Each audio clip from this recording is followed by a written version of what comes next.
que de los espías que Moisés envió a reconocer la tierra prometida, únicamente 2 regresaron llenos de fe y de optimismo. El primero de ellos se llamó Josué y sin duda fue su fe y su optimismo una de las razones que lo convirtieron en el primero al mando, no solo del ejército hebreo, sino también de la vida espiritual de dicho pueblo. Hemos estado durante varias semanas emotivas estudiando la vida de un hombre que pone sus talentos al servicio de Dios. Y me imagino algunas cosas habremos aprendido para nuestro diario vivir.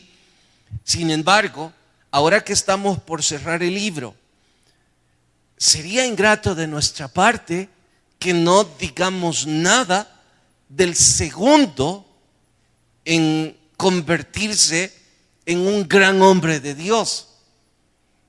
Digo ingrato porque no estoy de acuerdo con algunos historiadores que insinúan que se trata nada más de un oportunista en la historia, que él estaba en el momento oportuno, con la gente oportuna, y que por eso es que aparece en la historia. Discrepo totalmente. Caleb, que así fue su nombre para los que no conocen la historia, no sé si es un oportunista o no. Lo que sí sé es que hay mucho más que eso. También fue un hombre de fe, también tuvo la intrepidez de Josué, y si la historia que ya conocen no es suficiente, ahora vamos a dedicarle un poco de tiempo y descubrirán que aún siendo un anciano, lejos de aprovecharse de los privilegios de su antigüedad al mando, hace cosas que nos dejan boquiabierto. A eso también agregaremos que heredó a su familia no solo su tenacidad, sino también su amor por Dios. Mientras estudiamos parte del legado de Caleb, oro al Señor que podamos aprender un poco de la vida de este hombre y aplicarla a nuestro diario vivir. Esto y más en el sermón de hoy titulado Con la mirada en el cielo. Vayan hasta Josué capítulo 14. Libro de Josué capítulo 14, y cuando la cita encuentren, por favor se ponen de pie para mayor reverencia a la lectura. Josué capítulo 14, nuestro estudio de hoy, con la mirada en el cielo. ¿Listas sus Biblias? Dice, capítulo 14, verso 10. Ahora bien, está hablando Caleb, Jehová me ha hecho vivir, como él dijo, estos 45 años, más los otros 40 son 85. Desde el tiempo que Jehová habló estas palabras a Moisés, cuando Israel andaba por el desierto, y ahora he aquí, soy de 85 años. Vea el verso 11. Y todavía estoy tan fuerte como el día que Moisés me envió. ¿Cuál era mi fuerza entonces? Tal es mi fuerza para la guerra, para salir y para entrar. Una pausa. Si alguno de ustedes piensa que hubo un poco de altanería de parte de Caleb, pues para ser muy estrictos en la lectura, se jactó un poco, si no mucho, porque en realidad nadie puede tener la fuerza de los 40 años cuando se han sobrepasado los 80. Y no piense que se trataba de la generación en que vivían varios cientos de años.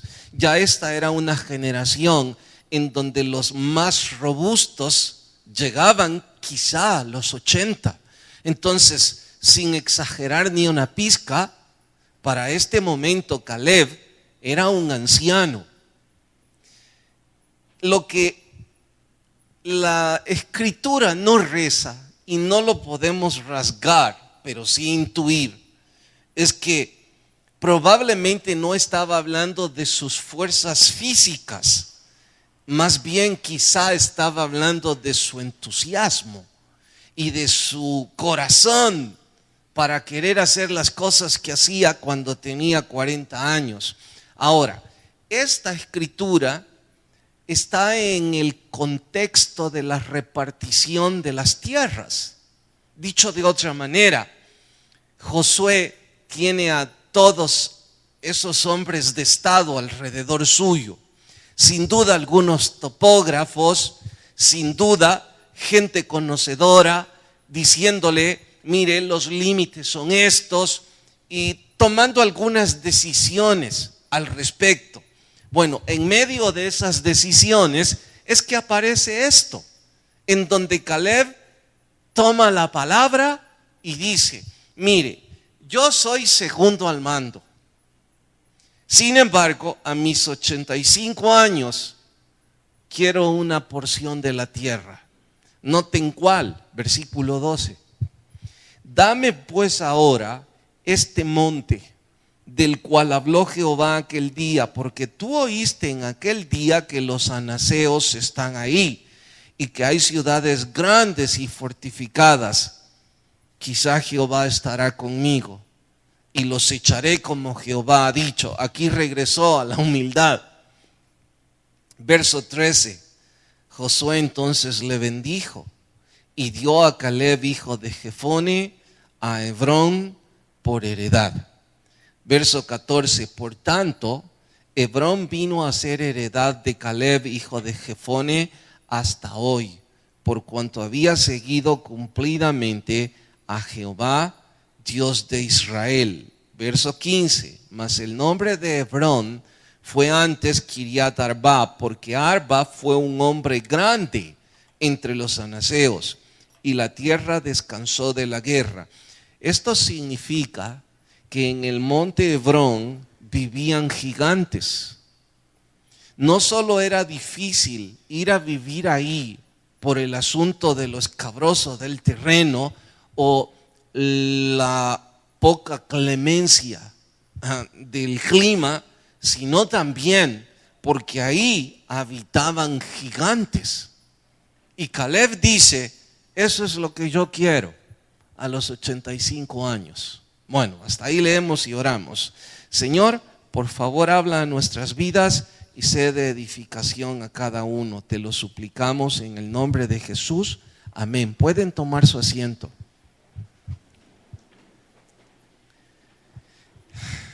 Creo que si Caleb hubiera pedido privilegios en honor a su antigüedad militar y en honor a que ya es un anciano que ha dado toda su vida al servicio del pueblo, nadie lo hubiera reprochado. Más bien yo habría dicho, eso es lo atinado, honor a quien honor merece. Los logros del servicio militar que este hombre prestó toda su vida a la nación, es pertinente que se le den privilegios ahora que vamos a repartir la tierra. Él, en lugar de lo atinado, dice, quiero tierra de gigantes. Quizá Dios me va a dar su bendición y voy a terminar sacándolos.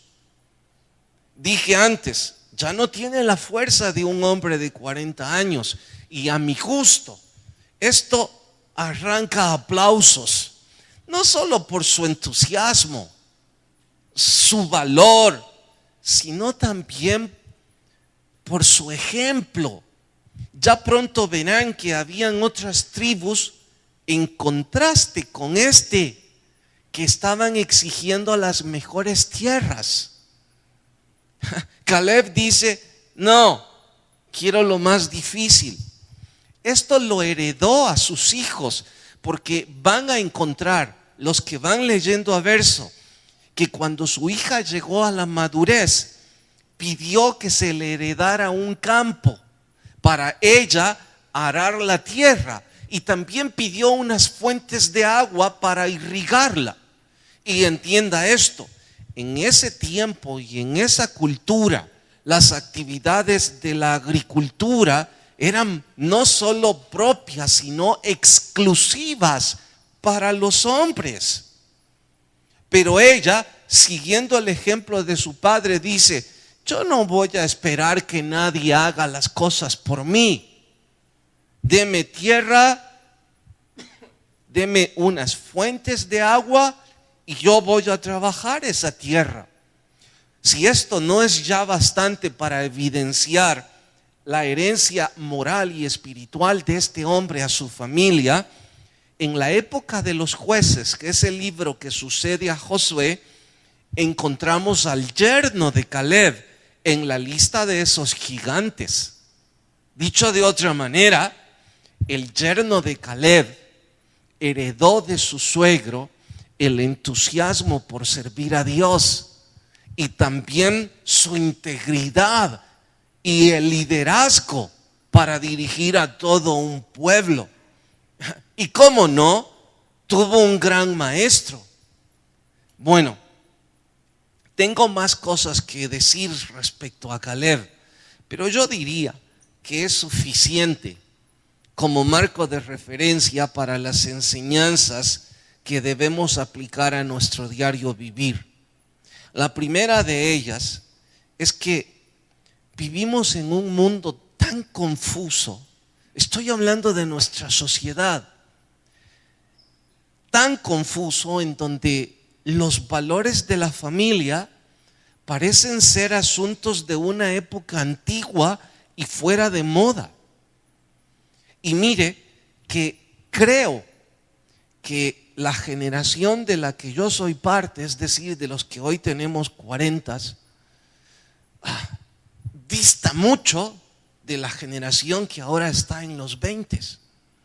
Y no es una crítica en lo absoluto, pero sí creo que los valores con los que nosotros crecimos son muy diferentes a los valores con los que la juventud de nuestra sociedad está creciendo. Cuando dije pasado de moda, es porque hay una pujante corriente que insiste en restarle valor a la opinión no solo de los padres, sino que además discriminan a los abuelos. Cuando era muy joven, la opinión de los padres, si no se respetaba, se guardaba silencio ante ella. Era parte de nuestra idiosincrasia. No se refutaba y no se gritaba y mucho menos se discriminaba.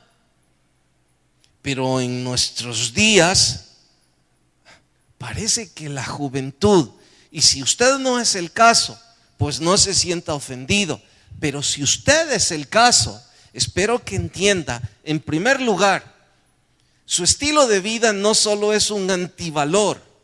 Hablo el estilo de vida en donde usted ya no respeta la opinión de sus padres y que además desestima y discrimina la opinión de los abuelos. Es un antivalor moral, pero también es un antivalor espiritual. La Biblia está en conflicto con usted, porque usted no muestra el respeto y no muestra la atención que debería tener hacia las personas de mayor edad.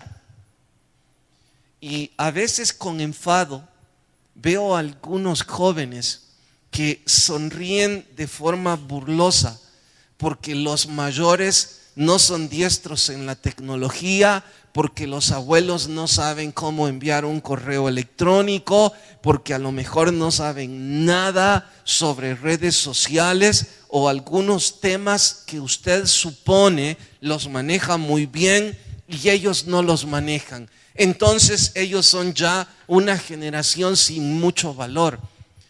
Temo que esta sociedad está en decadencia, entre otras cosas, precisamente por eso. Porque la juventud no está prestando atención de los consejos de los adultos.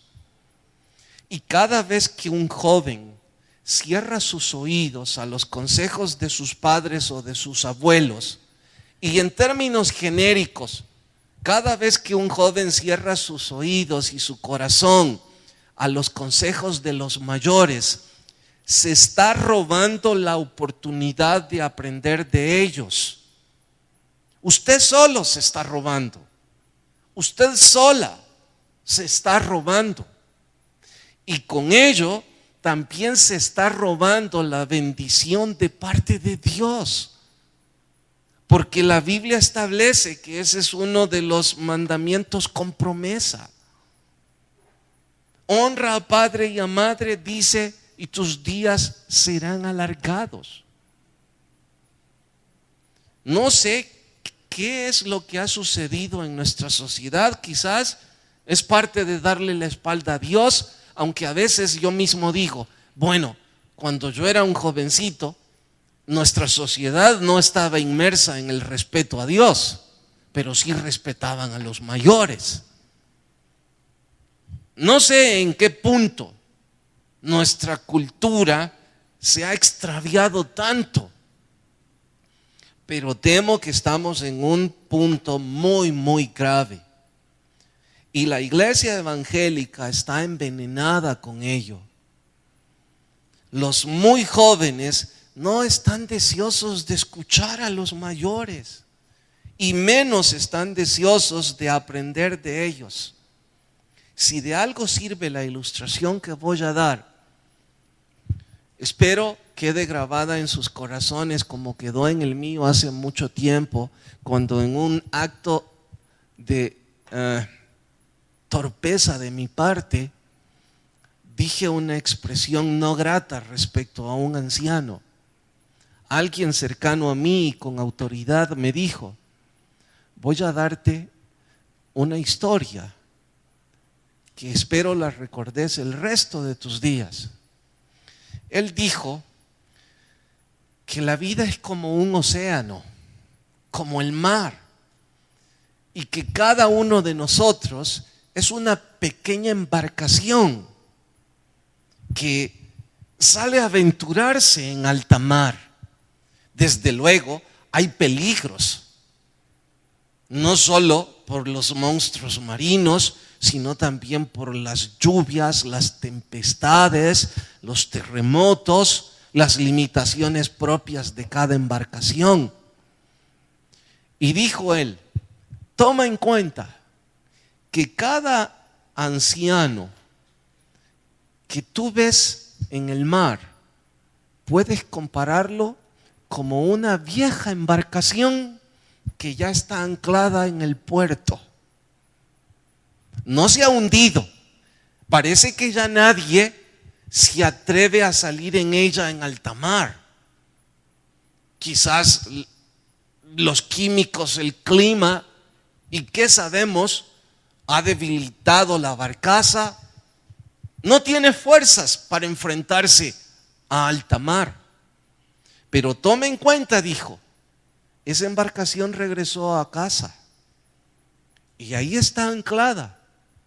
Y usted, me dijo, es apenas una embarcación que está saliendo del puerto. Y antes de discriminar a ese viejo barco, asegúrese usted de al menos tener las agallas de regresar a casa. Porque quién sabe que usted fracase en alta mar y nunca regrese. Desde ese entonces, sumado a lo que la Biblia habla respecto a los ancianos, para mí merecen mucho respeto y debo escucharles. Y si se trata de mis papás, con mayor razón. Después de Dios, le debo a ellos si es que algo tengo de qué jactarme. Sería el más tonto de los hombres en no reconocer el sacrificio y los esfuerzos que ellos pusieron. Sería el más tonto de los humanos en creer que hay un título pegado en la pared de mi oficina, o dos, o los que fuera, que no les costaron a ellos. Si es que algo tiene de qué jactarme esos cartones, como para que ahora, debido a la edad que tienen, debido a que no pueden manejar estos instrumentos, debido a que no pueden correr como yo quizás puedo hacerlo, de pronto piense que ellos no tienen nada que decir, o que sus consejos y su opinión no es valiosa. Antes que Dios me cobre mi tontería o mi torpeza, me lo va a cobrar la vida misma, si yo dejo de escucharlos. Y después dice la Biblia que también me lo va a cobrar Dios mismo. Por eso dije hace unos minutos, aquellos jóvenes tengan 15, 30 o menos de 40, o quizás más, que no escuchan a los mayores, se están robando a sí mismos y se están privando de recibir la bendición de Dios. Oro que no sea el caso de ninguno de ustedes. En cuanto a los mayores, segunda cosa que debo aprender, solo que esta vez tengo que sugerir con mucho respeto y cariño lo que voy a decirles. Voy a referirme a todos los que son mayores que yo. Y por favor les ruego que en ningún momento escuchen esto como un mocoso que quiere decirles a ustedes cómo deben vivir. Yo debo aprender de ustedes.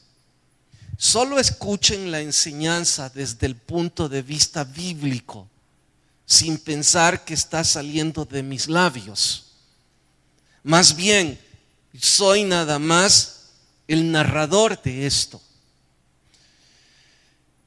Es que tenía 85 años, Caleb, y me imagino que cuando alguien supera los 70, no está pensando en conquistar nuevas aventuras o nuevas tierras. Supongo que cuando alguien llega a esa edad, está pensando en la muerte, y yo no le juzgaría. Me imagino que el cansancio, las enfermedades, los problemas, las frustraciones les hacen pensar en eso, sin dejar de mencionar que al ver a sus nietos hay como una nostalgia o como una confusión de sentimientos en donde quisieran ser jóvenes y también, así como educaron a sus hijos, terminar educando a los hijos de sus hijos. Eso es lo que me imagino. Pues bien,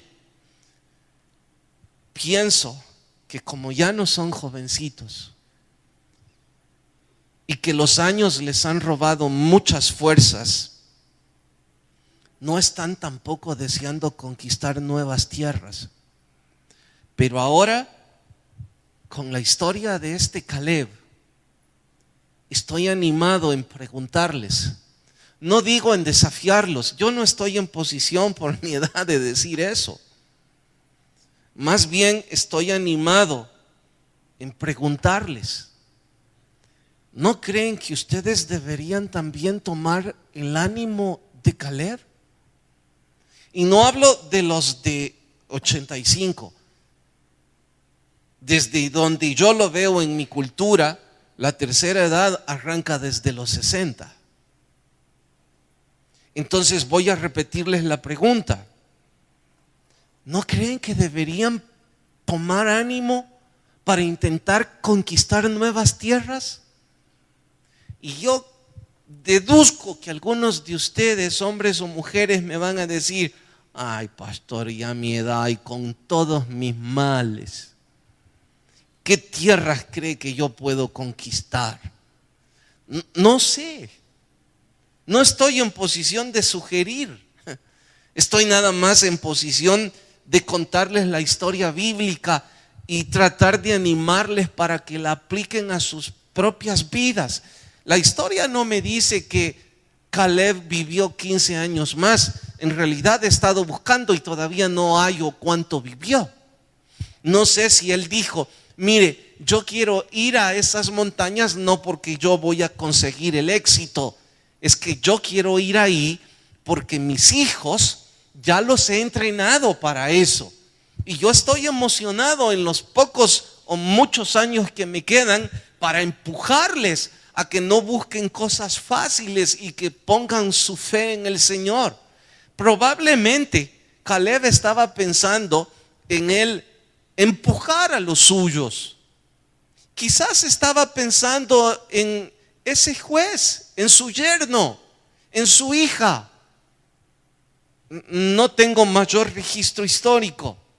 Lo que sí tengo es que era un hombre con tanto entusiasmo que no le importó tener 85 años. Él estaba animado por conquistar nuevas tierras. Aquí viene la pregunta a todos los que están arriba de 60. ¿Qué pueden empezar a esta edad? No está bien que yo les sugiera, pero si de algo sirve mi gestión como predicador, yo estoy bien animado en montar un nuevo ministerio. No sé cómo se debe llamar, quizás Caleb, pero alguien me contó sobre lo que hace el grupo de pensionados, no sé si del Seguro Social o de INPEP, no sé, pero es un grupo de hombres y mujeres de la tercera edad que ya están pensionados y viven en excursiones, en vagancias y en cosas.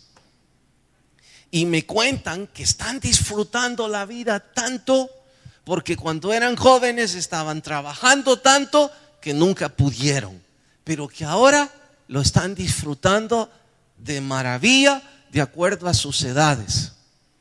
Entonces, ahora yo les traigo esto: disponer un día la iglesia, recursos de la iglesia, y montemos un ministerio de la tercera edad, de todos los que ya no trabajan, de los que están pensionados, y vengan y hagan muchas cosas para el Señor y para ustedes mismos. Y me dice: ¿y qué cosas, pastor? Bueno, a mí se me ocurría: primero salgan a vagar, y mientras están vagando, háblenle de Cristo a la gente en la calle.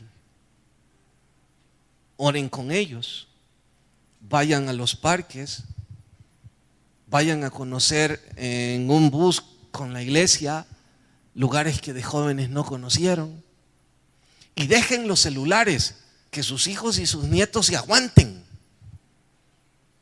Nomás disfruten de la mañana o del día. También empiecen a aprender cosas nuevas. ¿Por qué no aprenden computación aquí? Hay 30 máquinas ahí en el colegio, y hoy le voy a pedir a la directora que me dé 2 horas para ustedes. Y empiecen a entrar en Facebook, chateen y chambreen con quienes quieran. Y voy a pedirle al de informática de la iglesia que les dé clase a ustedes 2 horas a la semana. Y no sé qué más puedo. ¿Bailar? Pues tal vez vayan y bailen ahí en la cueva. Por supuesto, no perreo ni nada de eso, ¿verdad? No les voy a perder a esta edad.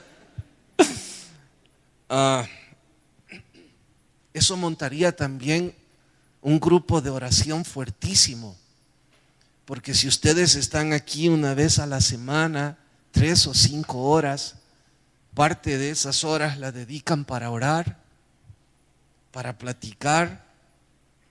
Yo estuve pensando mientras veía a algunos de ustedes mayores de 60 años, que yo creo que yo sería el que más disfrutaría estar con ustedes.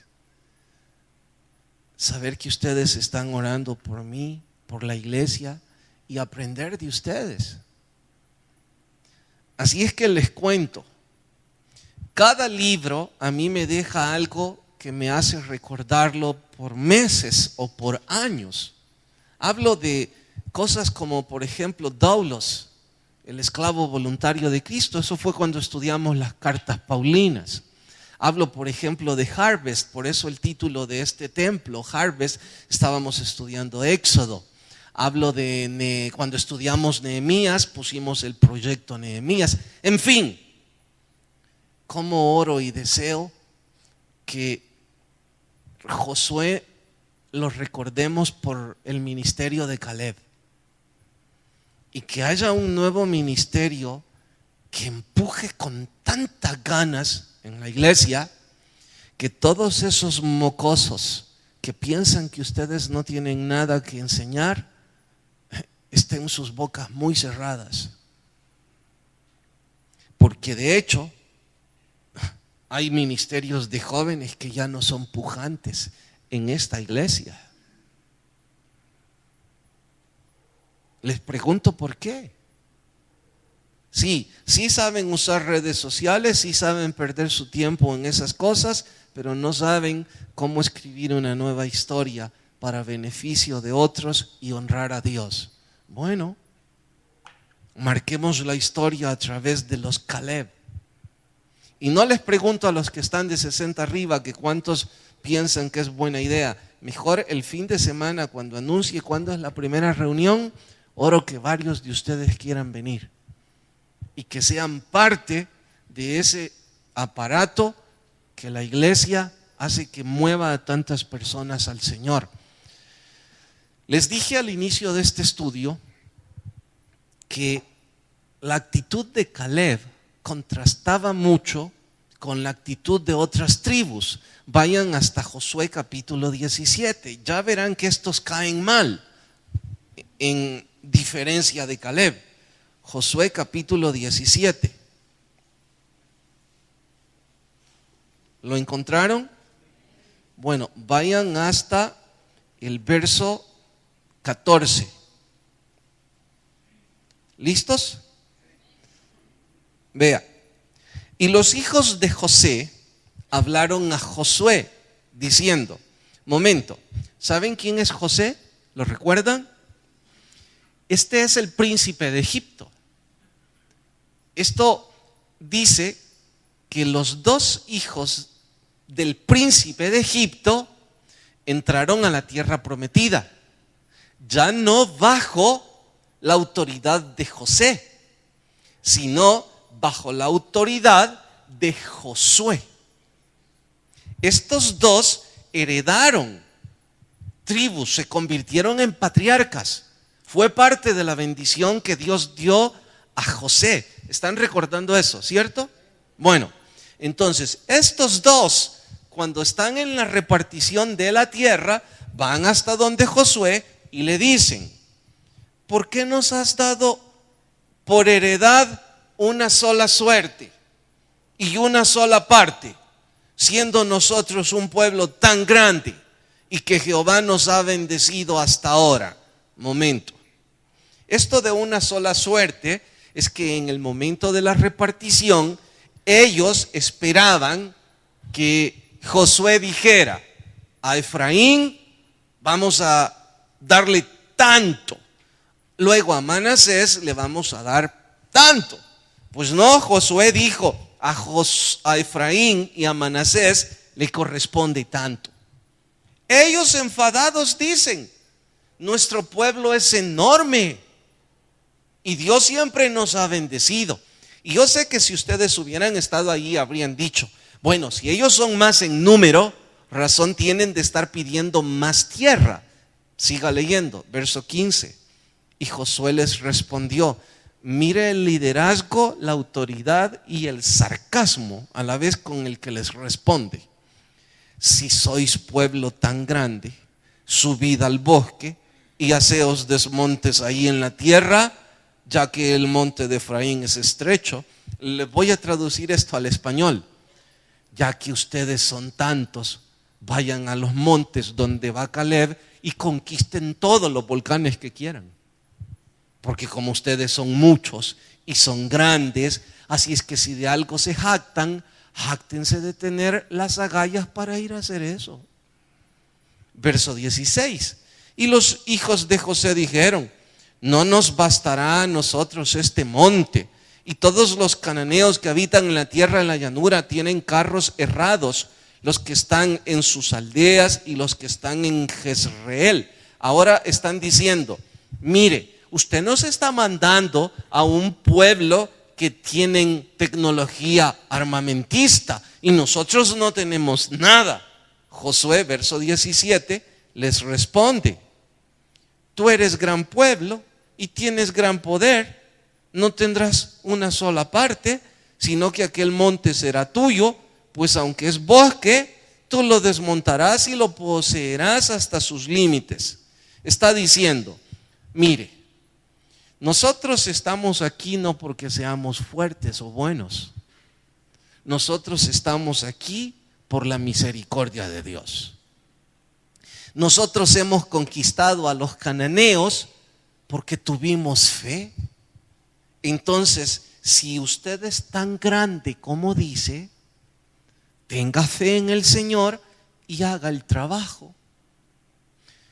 Algunos historiadores insisten que estaban hablando estos dos no de grandeza en cuanto a número de personas, sino que estaban hablando de su estirpe. Y yo estoy de acuerdo con ellos, porque lo que se deja entrever aquí es la altanería de estos dos, diciendo: ¿cómo es posible que nuestro padre, siendo el príncipe de Egipto, ahora resulta que a nosotros solo nos van a dar una parte, cuando en realidad somos dos? Y ya había dicho que se debía entregar de otra manera. Nosotros somos muchos, somos grandes. Bueno, dice Josué: si tan grandes son, vayan y conquisten, porque todos debían seguir la conquista. Y esto me lleva a la última lección. Los que hablan mucho y discrepan con la autoridad nunca faltan. Los que hablan mucho y discrepan con la autoridad siempre andan ahí. Mire, yo les pregunto a estos dos, y no sé si eran muchachos para ese momento, desde luego creo que no, a lo mejor los príncipes sí, no los patriarcas, en fin. ¿Cómo se les puede ocurrir la desfachatez de poner en duda las decisiones de Josué? Con todo el respaldo que Dios le ha dado, por favor. El éxito de todas estas batallas durante 45 años. Y ustedes vienen con la desfachatez de decir: usted está equivocado. Si no les es bastante 45 años, súmenle 40 años fue instruido en forma directa por Moisés. Este hombre tiene experiencia suficiente, además de la unción del cielo, que ya eso es bastante. Pero a ellos les importa poco. Dije ya que los que hablan mucho y discrepan con la autoridad siempre están ahí refunfuñando y murmurando, siempre diciendo cosas y tratando de hacer valer su posición, aunque mejor deberíamos decir, poniendo en evidencia su altanería, su orgullo, respondiéndole a otras personas de forma grosera para ellos sentirse la gran cosa. Y mire, lo hacen en sus familias, lo hacen en sus trabajos y lo hacen en las iglesias. Si son jefes de casa, pobres los que viven con ellos, porque son tan altaneros que hasta dicen: el que paga todo lo que aquí se comen y viste soy yo, si no les gusta, lárguense. De hecho, en realidad razón tiene. Los pobres que viven en esa casa, la única razón por por la que le aguantan a usted, hombre o mujer, es por el pisto que usted pone. Así es que puede estar seguro que si un día de estos se enferma y deja de poner pisto, nadie le volverá a escuchar. Nadie le volverá a prestar atención. Si se trata de los empleos, es gente tan grosera, gente que maltrata a otros. El otro día me dijo uno de mis hijos, molesto, ¿por qué me gritas? Nunca te he oído gritar así a nadie de los que trabajan para vos. ¿Y por qué a mí sí me gritas? Primero le pedí disculpas, porque el regaño no necesitaba mis gritos. No siempre reacciono así, esta vez lo hice así. Y segundo, te voy a dar la razón porque a ellos no les grito, dije. Es que a ellos no les amo como les amo a ustedes. No he pagado todo lo que pago por ustedes y no pierdo el sueño como lo pierdo por ustedes. Así es que quizás eso me da el derecho, dije, de gritarles. Pero me gustó la confrontación que hizo y me hizo pensar, ¿qué imagen tendrían mis hijos si yo les gritara a los que trabajan para mí? Y como aquí están casi todos, si alguna vez les grité, qué avergonzado estoy delante de Dios y delante de ustedes. Qué repugnante debo ser y deseoso para nada. Me imagino y espero que no haya muchos así y que usted no sea uno de esos en su trabajo o que crea que porque usted firma puede decirle a la gente, aquí el que manda soy yo y si no, lárguese. Y en cuanto a los líderes ministeriales, que son altaneros, groseros y prepotentes con los miembros de sus ministerios o de la iglesia, les tengo que preguntar con cariño, pero a la vez con fuerza, ¿por qué ustedes piensan que tienen el derecho de ser altaneros con otros hijos de Dios?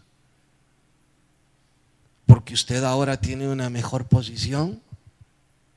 No se olvide que en este ejército, en esta empresa, en este empleo, el más grande es el que más sirve, no el más grosero, grosera o el más altanero o más altanera. La Biblia enseña que un pastor es el que se pone la carga de las ovejas sobre sus hombros. Y ya he dicho antes, quizás el único de los líderes de la iglesia que no le cae bien el título de pastor es a mí, porque entre más la iglesia ha crecido, yo tengo menos acceso a gente y son los líderes ministeriales, los pastores de mucha gente. Entonces a ustedes es esta exhortación. Y debo recordarlo siempre. A veces los que más hablan son los que menos logran. Lo voy a repetir, igual que los de estas dos tribus. Los que más hablan son los que menos logran. Y no es la altanería ni la jactancia la que recibe premios en el cielo, sino la fe y la humildad como dos valores que ofrendar a nuestro Señor.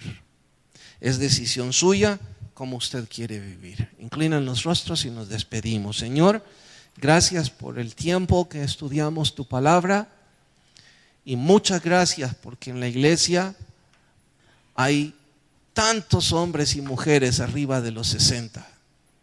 Estoy emocionado, Señor, pensando en que tú puedes hacer un ministerio fuerte y levantar hombres que pensaban, hombres y mujeres que pensaban ya no tenían nada que conquistar, poner en sus corazones, tener entusiasmo hasta el último día en que tú les permitas respirar. con su fe puesta en el cielo, igual que Caleb, con la mirada puesta en el cielo. Señor, te ruego por los que no somos aún mayores, que tengamos la sensatez y la humildad para respetar a los que son mayores y verles como personas a quienes admirar y respetar, a quienes debemos oír. Y gracias por poner aquí en esta historia la desfachatez de los hijos de José, que creyendo que porque su papá fue un príncipe, ellos tienen el derecho de pedir. Te ruego nos hayas enseñado que los altaneros y que los que se jactan no tienen premios en el cielo, que son los valores espirituales los que nos hacen ser amados y respetados por otros. Señor, si alguien está sin Jesús en medio nuestro, por favor toca su corazón. Mientras todos oran, sus rostros inclinados y sus ojos cerrados, hombre o mujer,